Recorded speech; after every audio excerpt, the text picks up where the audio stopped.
Hello everyone, welcome to I contest. स्वागत है आप सभी लोगों का। आशा करता हूँ कि बच्चों काफ़ी अच्छे होंगे आप सभी लोग। स्टैटिक जीके में one of the most important topic हम इंडियन कॉन्स्टिट्यूशन पॉलिटी पढ़ रहे हैं, इंडियन पॉलिटी के बारे में पढ़ रहे हैं और काफ़ी कुछ हमने कवर कर लिया है अपनी लास्ट वीडियोज़ में, जिसमें हमने देखा फॉर्मेशन ऑफ द कॉन्स्टिट्यूशन और उसमें सारी इन्फॉर्मेशन जो हमें ज़रूरत थी अपने एग्ज़ाम के हिसाब से वो हमने ले लिया। ठीक है, कब बनना स्टार्ट हुआ कॉन्स्टिट्यूशन, कितने टोटल मेंबर्स थे, who was the first president. ठीक है, सबसे पहले आपके देखा जाए तो इंटरिम प्रेसिडेंट के रूप में सच्चिदानंद सिन्हा को चुना गया, फिर आपका परमानेंट प्रेसिडेंट राजेंद्र प्रसाद जी को चुना गया, वाइस प्रेसिडेंट, उसके साथ साथ कॉन्स्टिट्यूशनल एडवाइजर। सारे फैक्ट्स को हम लोग ऑब्जेक्टिव रिजोल्यूशन के बारे में पढ़ा।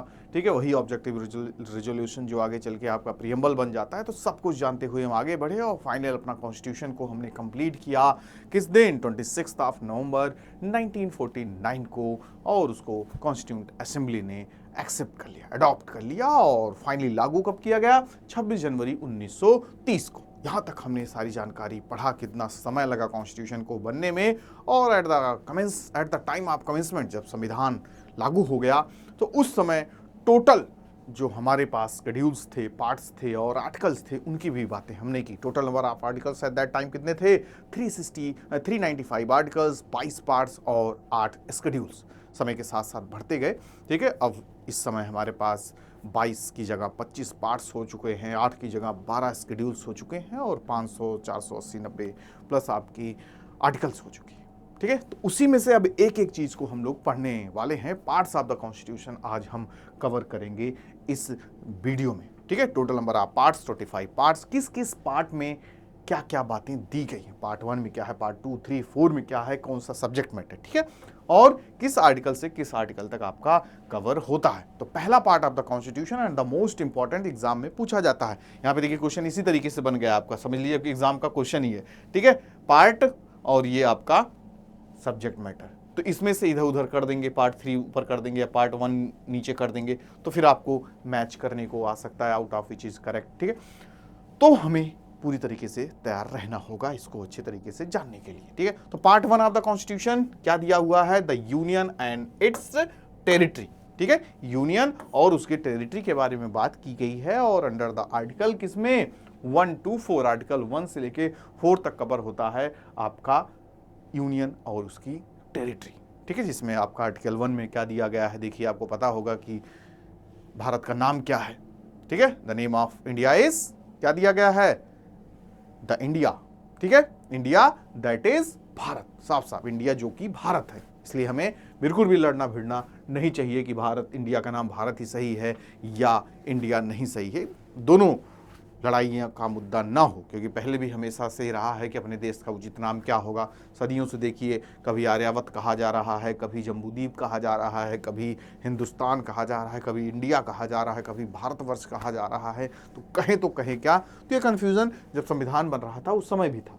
इसीलिए कन्फ्यूज़न न रहे, मारपीट आपस में आप लोग ना करें, इसलिए यहाँ पे रख दिया गया अंडर आर्टिकल 1, यहीं से शुरुआत ही होती है। The name of the country is India that is Bharat. ठीक है, which is a union of state rather than federation of state, ये साफ साफ आपके कॉन्स्टिट्यूशन में लिखा हुआ है। ठीक है, तो ये आप ध्यान में रखिएगा। आर्टिकल 1 to 4 क्या कवर कर रहा है, आपका union and it's territory. Article नहीं, पार्ट, हम पार्ट पढ़ रहे हैं ना। Part 1 the union and it's territory, part 2 citizenship के बारे में बात की गई है, नागरिकता, जो आप भारत के नागरिक हैं।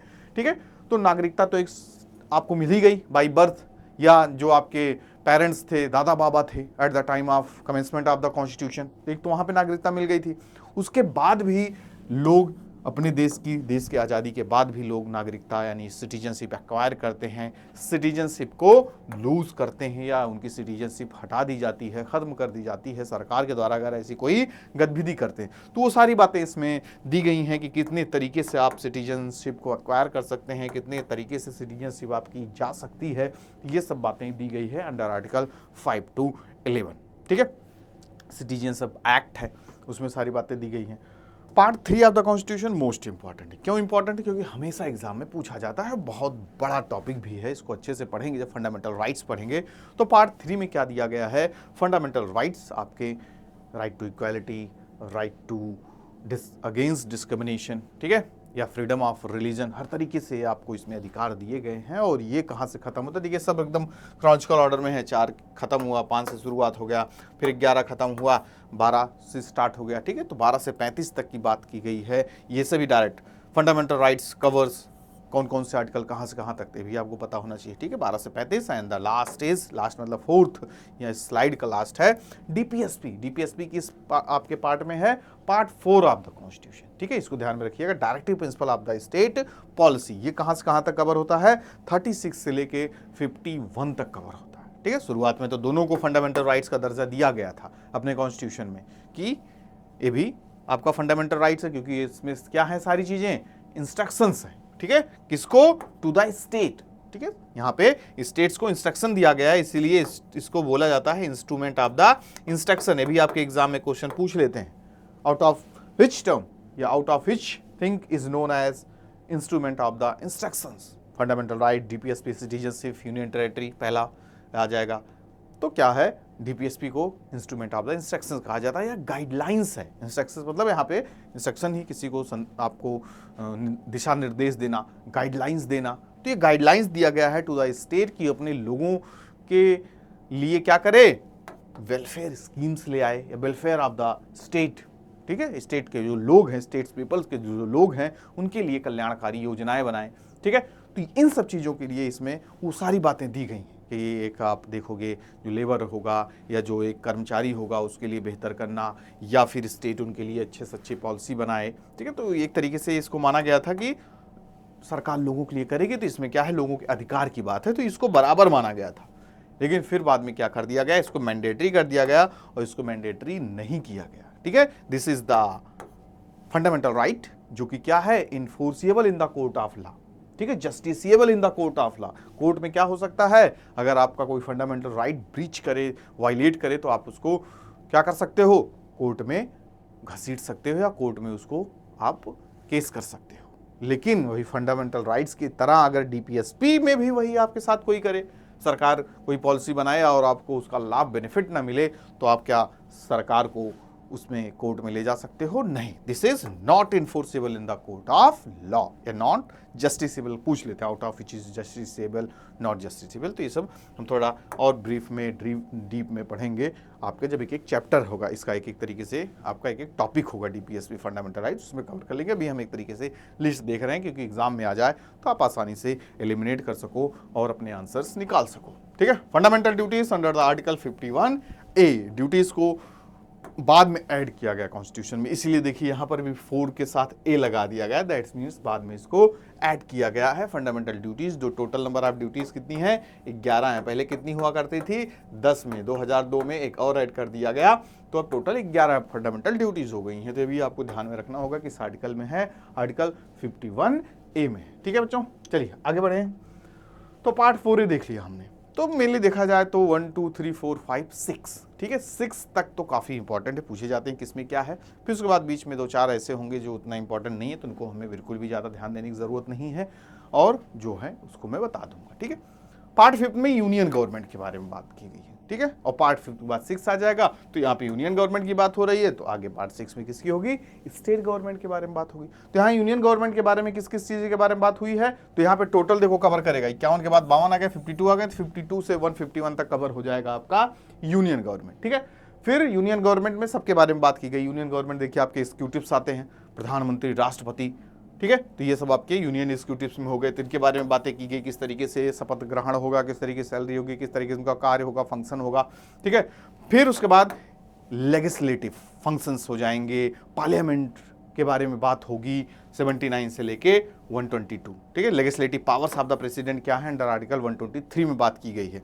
जुडिशरी के बारे में, जो एपेक्स जुडिशरी है आपकी, सुप्रीम कोर्ट के बारे में बात की गई है अंडर द आर्टिकल 124 से लेके कहां से कहां तक, 147 तक, ठीक है। फिर उसके बाद इसी में ही बात की गई है आपके सीएजी की बात की गई है। सीएजी मतलब कौन, watchdog of the public purse, ठीक है। तो controller and auditor general of India, CAG बहुत पूछा जाता है, अंडर विच आर्टिकल, 140 8 ध्यान में रखिएगा, नहीं तो फिर गलतियां हो जाएंगी। फिर उसके बाद आ जाता है पार्ट 6 ऑफ द कॉन्स्टिट्यूशन, जिसमें जैसा कि आपको बताया पार्ट 5 में अगर यूनियन गवर्नमेंट है तो 6 में आपका क्या है, स्टेट गवर्नमेंट। और ये कहाँ खत्म हो रहा है, जहां खत्म हुआ था वहीं शुरू हो जाएगा, 152 से लेके 237। उसी तरीके से इसको भी डिवाइड किया गया है, आपके एग्जीक्यूटिव्स, जर्नल्स, ठीक है, स्टेट लेजिस्लेचर, ठीक है। ये आपसे पूछ लेंगे legislative powers of the governor, जैसे वहाँ पे आप देखोगे प्रेसिडेंट थे तो यहाँ पे गवर्नर हो जाते हैं, वहाँ पीएम थे तो यहाँ पे सीएम हो जाते हैं, ठीक है। सारे पद वही हैं, बाकी स्टेट लेवल पे वही नाम बदल जाता है, फंक्शंस बदल जाते हैं, ठीक है। तो उनको अलग अलग आर्टिकल्स में उनके बारे में सारी बातें दी गई हैं, कौन कैसे काम करेगा, कौन किसका प्रोसेस है, सारी बातें, ठीक है। हाई कोर्ट देखिए 214 से 232 तक कवर होता है आपका। सबऑर्डिनेट कोर्ट्स जो डिस्ट्रिक्ट कोर्ट से सब सबऑर्डिनेट कोर्ट्स होते हैं, ये सब 233 से 237 तक बात होती है। फिर आपका आ जाता है आर्टिकल 8, ठीक है। आर्टिकल 8 ऑफ द कॉन्स्टिट्यूशन क्या है, यहाँ पे द यूनियन टेरिटरी। अभी आपने देखा दिल्ली गवर्नमेंट की सीएम बदल गई, तो जो भी आप देखोगे यूनियन टेरिटरी और सेंटर के बीच कभी भी कॉन्फ्लिक्ट्स वगैरह होता है तो इन्हीं सब आर्टिकल्स का हवाला दिया जाता है। जब केजरीवाल और पीएम या केजरीवाल और एलजी का जब भी कॉन्फ्लिक्ट्स होते हैं तो बोला जाता है अंडर आर्टिकल 239 में ऐसा कहा गया है कि इनके अंदर ये अधिकार आएंगे, उनके अंदर वो अधिकार आएंगे। तो ये सब बातें उसी समय हमें देखने को मिलती हैं, ठीक है। पंचायत द मोस्ट इंपॉर्टेंट, ठीक है। पंचायत से क्वेश्चन आते हैं, पूछा जाता है पंचायत का जो आर्टिकल है वो कहाँ से कहाँ तक कवर होता है। तो पहला पंचायत, दूसरा म्युनिसिपैलिटीज। पंचायत क्या है, ये आपका रूरल गवर्नमेंट है, ठीक है, जो गांव की गवर्नमेंट, जो ग्राम प्रधान वगैरह देखिए चुनाव वगैरह होता है ना, ग्राम सभा चुनाव वगैरह, तो ये इसमें आता है। ये म्युनिसिपैलिटीज होती है, अर्बन गवर्नमेंट, ठीक है, urban, rural local government, urban local government, ठीक है। जो आप देखोगे पार्षद का चुनाव होता है, मेयर का चुनाव वगैरह होता है शहरों में, ठीक है। तो ये आपका किस में आ जाता है, आपका पार्ट 9A। तो दोनों को ध्यान रखिएगा, ये भी खूब पूछा जाता है, पार्ट 9 में है और पार्ट 9A में है आपका municipalities under the article 243P से लेके 243ZG तक, ठीक है। जहां पे खत्म होगा वहीं पे ये शुरू होगा। फिर उसके बाद पार्ट 9B में क्या है, कोऑपरेटिव सोसाइटीज के बारे में बात की गई है और 243ZH से लेके ZT तक दिया गया है। ये भी थोड़ा इंपॉर्टेंट हो जाता है, कभी कभी पूछ लेते हैं कि शेड्यूल एंड ट्राइबल एरियाज किस पार्ट में दिया गया है। तो पार्ट आपका क्या है, 10th, ठीक है। आर्टिकल वगैरह इसका नहीं पूछते हैं, ठीक है। Relation between the centre and states, centre को यूनियन कहा जाता है ना, तो ये भी आप रख सकते हैं। वैसे मोस्ट इंपॉर्टेंट में नहीं है, लेजिस्लेटिव रिलेशन, एडमिनिस्ट्रेटिव रिलेशंस, ये उतना नहीं है, ठीक है। तो ये आपको बस ध्यान देने के लिए है कि एटलीस्ट कोई ऐसा नाम हो जो आपको लगे कि हाँ ये तो बिल्कुल नहीं होगा, हम इसको एलिमिनेट कर देते हैं, तो इस तरीके से हमें पढ़ना होगा। बस एक नज़र देखे रहिए, ठीक है। एक नज़र देखे रहेंगे तो आप मान लीजिए आपका 9 पूछ लिया, 10 पूछ लिया, 11 पूछ लिया, ठीक है। फिर उसके बाद आपका 12 पूछ लिया, तो इस तरीके 4 आ गया तो कन्फ्यूजन भी हो जाएगा। तो कम से कम 10th का आपको याद रखना चाहिए, 12th का याद रहना चाहिए, तो बाकी आप एलिमिनेट कर लोगे। इस तरीके से आपकी प्रिपरेशन होनी चाहिए।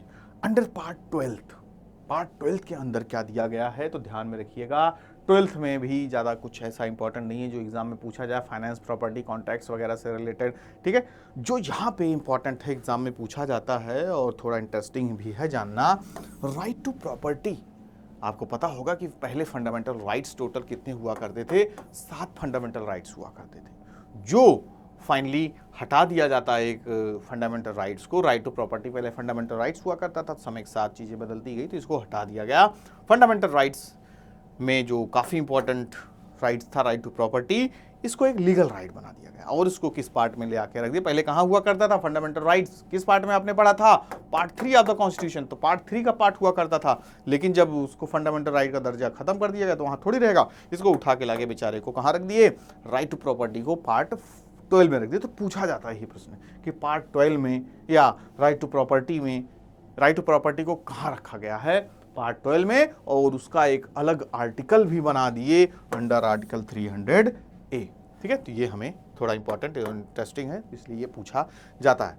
पार्ट 13 में trade commerce intercourse with in the territory of India, ये सब है बातें, इसके बारे में इंपॉर्टेंट नहीं, इसलिए ज़्यादा उस पर ध्यान नहीं देंगे। यहाँ इंपॉर्टेंट आ जाता है, क्यों इंपॉर्टेंट आ जाता है, क्योंकि पार्ट 14 किस पे कवर कर रहा है, services under the union and the state. जो यूपीएससी के एग्जाम्स वगैरह होते हैं, स्टेट सर्विसेज के एग्जाम्स होते हैं, ये सब आपके कवर करते हैं किसमें, पार्ट 14 में, ठीक है। तो ये सब आर्टिकल्स हैं।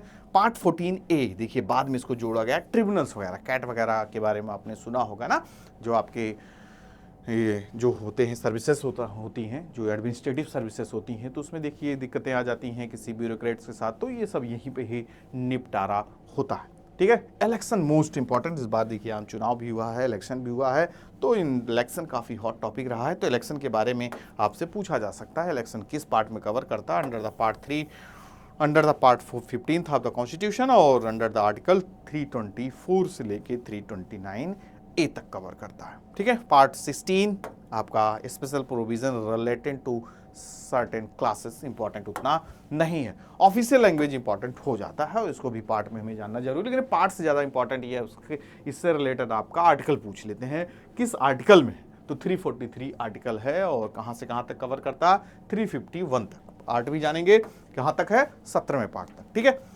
फिर इसमें इंपॉर्टेंट आपका यही है कि रीजनल लैंग्वेज के साथ कौन सा आपका आर्टिकल कवर करता है, language of the supreme court क्या है, ठीक है, कौन कौन सी कोर्ट्स में कौन कौन सी भाषाएं यूज़ होती हैं। ठीक है, तो वो भी सब दिया हुआ है किस आर्टिकल में, उसके बारे में सारी बातें आपकी यहाँ पे लिखी हुई।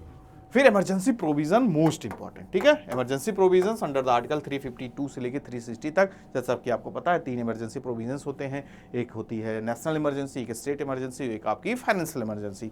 तो 52 में आपकी क्या होगी, 352 में नेशनल इमरजेंसी, 356 में क्या होगी आपकी स्टेट इमरजेंसी, और 60 में आपकी क्या होगी फाइनेंशियल इमरजेंसी। तो इसको भी जानना काफ़ी इंपॉर्टेंट है। ठीक है, अमेंडमेंट ऑफ द कॉन्स्टिट्यूशन ये काफ़ी इंपॉर्टेंट हो जाता है। ठीक है, क्यों, क्योंकि भाई संविधान में संशोधन बहुत बड़ी चीज़ है। जो हमारे कॉन्स्टिट्यूशन के जो बनाने वाले महान व्यक्ति थे, तो उन्होंने रखा कि इसको रखना ज़रूरी है, अगर ये नहीं रहेगा तो संविधान हमारा रिजिड हो जाएगा, तो हम उसको अमेंडमेंट कर सकते हैं।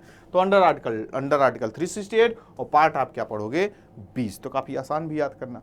ठीक है, बाकी आप यहाँ पे देख रहे हैं 22वें में क्या था, short title, commencement, authoritative text in Hindi and repeals वगैरह। ठीक है, तो ये सब इंपॉर्टेंट नहीं है, ये मोस्ट इंपॉर्टेंट है, तो आप ध्यान में इसको रख सकते हैं। तो ये सारे जो इंपॉर्टेंट पार्ट्स थे आपके कॉन्स्टिट्यूशन को, इसको हमने पढ़ा, जाना और एग्जाम के लिए अपनी तैयारी कर ली। एक दो बार और रिवाइज कर लोगे, चीज़ों को देख लोगे तो याद हो जाएंगे। शुरुआत के 5-6 काफ़ी इंपॉर्टेंट है, तो उनको आपको याद रखना है। बाकी 2-4 जो इधर हमने बताया है 6 के बाद, तो भी आप ध्यान में रख लेंगे। तो कोई भी, चाहे वो आपको मैच द फॉलोइंग में आ गया या सीधे सीधे पूछ लिया, तो इन्हीं में से ही आता है और आसानी से आप सही कर दोगे। तो मिलते हैं नेक्स्ट वीडियो में नेक्स्ट पार्ट के साथ, नेक्स्ट चीज़ों के साथ।